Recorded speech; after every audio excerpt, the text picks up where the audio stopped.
et bienvenue. La réglementation du loyer a fait le chou gras de la presse de ce mercredi. Les fortes propositions pour réduire les coûts du loyer, c'est la une qui barre les Échos dans sa parution du jour. Une caution limitée à 2 mois, la commission a payé par le client et les bailleurs, somme forfaitaire pour l'enregistrement des agences. Le Quotidien nous parle de la mise en place d'un observatoire du loyer, bientôt la fin du calvaire des locataires.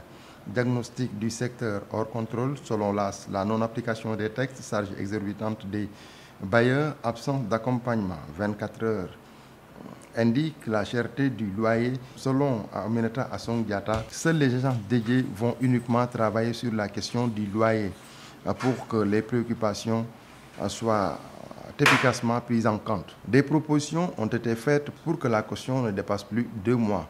En politique, retrait de la compétition électorale, la vérité sur le contentieux qui a fait reculer le ministre de la Justice. Tribune donne tous les détails. Local en cassation veille au sein de l'administration territoriale. Les préfets de Pékin, Kaolack et Vélingara parlent. Critiqué est accusé de rouler pour le régime en place. Antoine Diome arme les préfets et sous-préfets selon Info. À Saint-Louis, les préfets en action après les attaques de l'opposition contre. Les préfets et sous-préfets, Antoine défend ses hommes.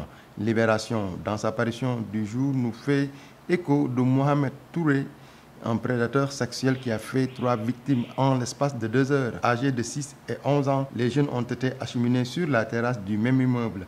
Le prédateur sexuel se disait d'ailleurs à user d'un mode opératoire protectant des habits commandés pour elles par leur maman. Âgé de 23 ans, Mohamed Touré a été déféré à 2 reprises pour les mêmes faits. Hambourg après Sindia, l'attaque de Sandiara, grand banditisme sur la Petite Côte, titre Le Quotidien.